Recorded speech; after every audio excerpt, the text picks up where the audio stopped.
Assalamualaikum warahmatullahi wabarakatuh. Selamat pagi, salam sejahtera bagi kita semua. Salam kompeten. Perkenalkan, nama saya Inong Atilani. Saya bergerak di instruktur pijat tradisional, penguji pijat tradisional, dan pengurus asosiasi sebagai sekretaris umum pijat tradisional. Materi yang akan saya bawakan adalah tentang SKL berbasis KKNI sebagai acuan pengujian dan penilaian uji kompetensi. Mari bersama kita lihat ya, KKNI hubungannya dengan SKL dan uji kompetensi. Alur materi uji kompetensi. KKNI adalah deskripsi kualifikasi KKNI, kemudian masuk ke rumusan pencapaian pembelajaran kursus yang dilakukan dengan secara SKL, kemudian MOOC ya, yang MOOC itu berisi materi uji kompetensinya. Kemudian di situ ada penilaian, kisi-kisi, rubrik, skor ya, kemudian uji kompetensinya. KKNI sebagai acuan SKL. KKNI adalah kerangka kualifikasi nasional Indonesia, menyertakan pendidikan dan pelatihan serta pengalaman kerja melalui pemberian pengakuan kompetensi kerja secara berjenjang.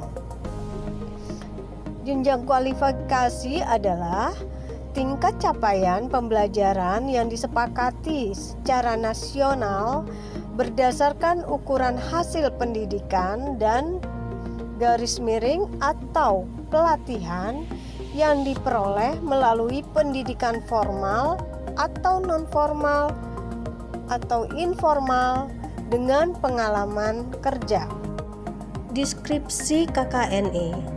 Dari skill, mampu melaksanakan satu tugas spesifik dengan menggunakan alat dan informasi dan prosedur kerja yang lazim dilakukan serta menunjukkan kinerja dengan mutu yang terukur di bawah pengawasan langsung atasannya.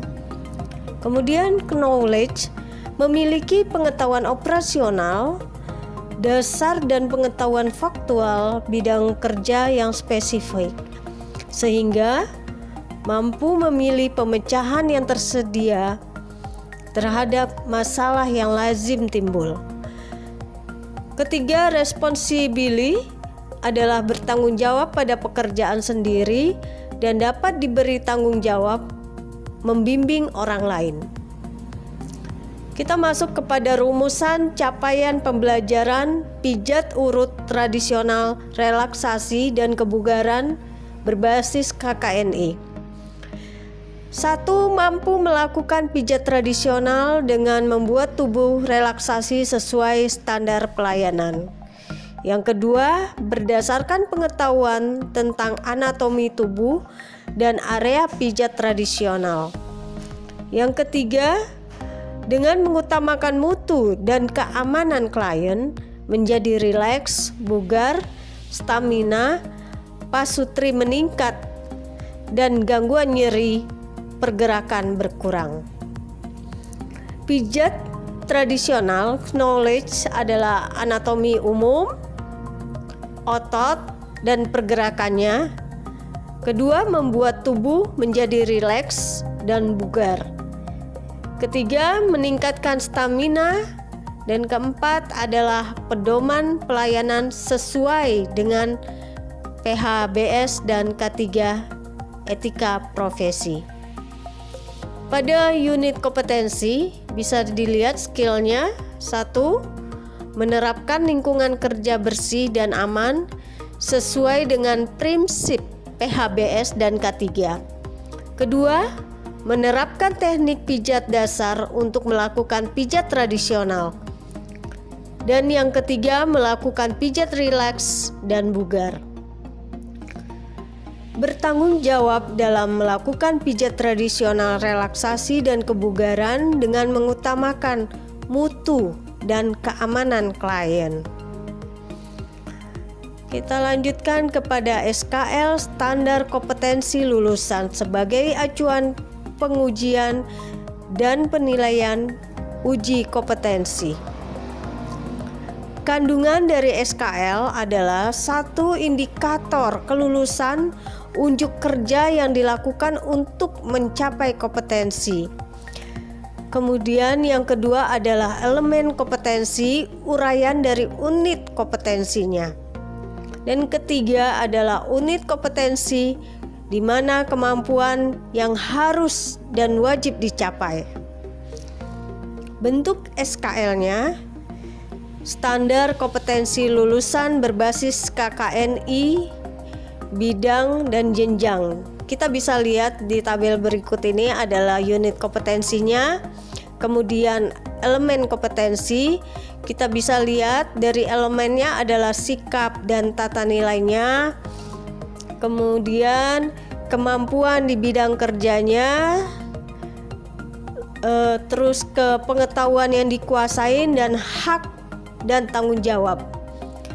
Seterusnya kita lihat di indikator kelulusan. Unit kompetensi dilihat dari kemampuan di bidang kerja, mampu melakukan pemeriksaan terhadap klien.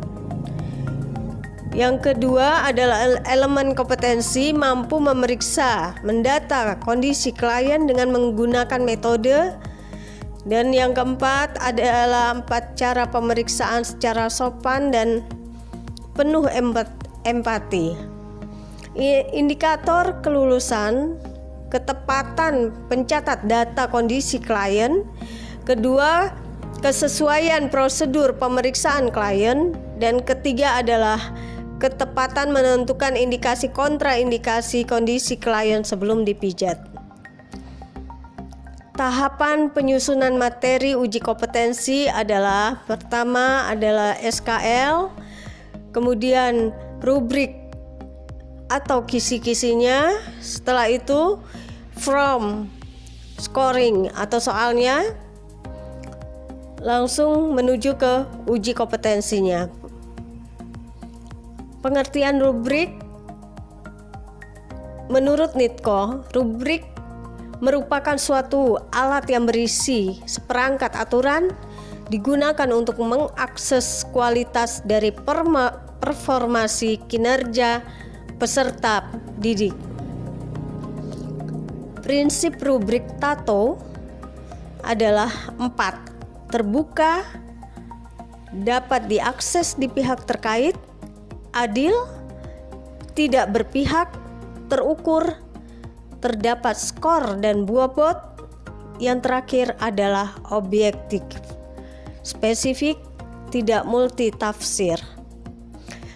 Pedoman dalam scoring bobot UKRK adalah urgensi, penting, atau pendukung. Kedua adalah kontinuitas yang dilakukan berurutan. Yang ketiga relevansi atau terkait dengan kompetensi. Dan yang keempat adalah keterpakaian, sering atau jarang digunakan. Contoh pengisian rubrik penilaian bisa kita lihat di sini adalah contohnya unit kompetensi, kemudian elemennya indikator kelulusan, masuk kepada indikator komponen penilaian. Contoh pengisian form scoringnya juga kita bisa lihat di sini adalah dari hasil unit kompetensi, kemudian kisi-kisi penilaian dan komponen penilaiannya. Jadi dengan ini kesimpulannya adalah materi UJK mengacu pada SKL, prinsip rubrik penilaian adalah TATO, skor bobot berpedoman pada UKRK.